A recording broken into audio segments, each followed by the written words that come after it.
Please like, share, and subscribe to Kalingup JP for more videos. Maganda araw po mga kalinga. Kamusta po kayo? Sana ay nasa mabuti kayong kalagayan. Ako po si Kalingap GP at ngayong araw ay may napakakulit, nakakatuwa at talagang nakaka-good vibes na kwento po tayo. Kwento ito tungkol kay Beyonce sa pagiging super excited niya at sa mga plano ni Kalingap Hedu na siguradong magpapangiti sa inyong lahat.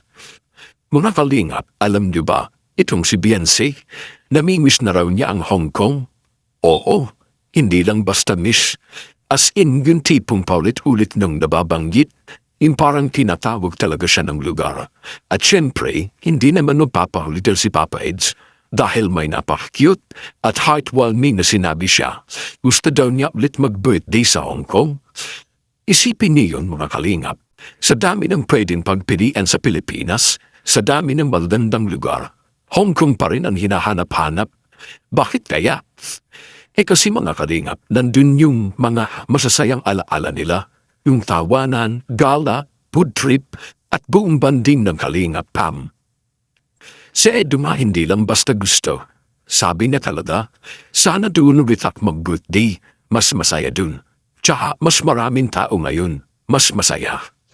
At nung sinabi na yun, parang napuno ng kilig si Beyonce, yung reaksyon na parang may biglang kuryenteng dumaan. Kasi syempre, kung birthday trip, di mas marami na namang travel memories, mas maraming kwela, mas maraming kulitan. Kung nakita niyo sana kung paan sila nagkukwentuhan tungkol dito, para silang mga batang excited, bumalik sa paborito nilang timpay. Si Beyonce, panay smile habang nag-aalala na mga lakad nila noon. At si Edo naman, todo kwento ng mga lugar na gusto niyang barikan, yung mga street food na hindi niya alam kung anong lasa, pero kinain pa rin niya. Yung mga photo spot na paulit-ulit nilang pinupuntahan, kahit pareho lang naman ang itsura. At syempre, yung saya na hindi maipaliwanag kapag kasama ang buong team. Alam niyo mga kalingap, may isa pang nakakatuwang detail dito. Si Ed daw, nuhuling punta nila sa Hong Kong para talaga siyang tourist na unang beses makakita ng city lights kahit simpleng paglalakad lang sa gabi. Aliw na aliw. At si Beyonce ay nako, siya yung taga-Edu dito muna kapag may gusto na namang bilhin. Kahit wala naman talagang plano, pero game na game siya. Kaya nga sila click, diba? Habang nagkukwentuhan sila tungkol sa posibilidad ng pababalik sa Hong Kong, naramdaman mo talaga yung excitement na unti-unting nabubuo. Parang kahit wala pang official plan, parang nakasit na sa utak nilang tatlo. Ay naku, babalik tayo dyan. At si Papa Eds, very specific, gusto niya mas maraming tao ngayon para mas masaya. Kung iisipin mo, hindi naman material na birthday wish yun eh. Hindi niya sinabi na gusto niya ng mamahaling regalo o malaking handaan. Ang gusto niya ay presensya. Yung maraming kasama, maraming tatawa, maraming magkukwentuhan at maraming makakabo ng bagong alaala kasama siya. At doon mo makikita ang puso ni Papa Eds, simple pero totoo, hindi flashy pero genuine. At yun ang dahilan kung bakit maraming naantig sa kwento nila. Habang tumatagal ang usapan nila tungkol sa posibleng birthday trip, napasok pa nila yung ilan sa pinakamakulit nilang moments. Tulad ng muntik na silang maligaw sa MTR dahil may maling exit, yung akala ni Papa Eds dito tayo pero mali pala. At ang ending, tawa sila ng tawa sa escalator. Naaalala din nila yung biglaan nilang food trip na halos lahat na makita lang pagkain gusto agad tikman. Kahit hindi naman siya sure kung ano yun. At yung mga ganung moments mga kalingap, yun ang nagpapasaya sa kanila at pati sa atin. At dahil naalala nila ang lahat ng ito, mas lalo tuloy silang gustong bumalik, lalo na si Beyonce na parang nabuhay ang travel bag niya.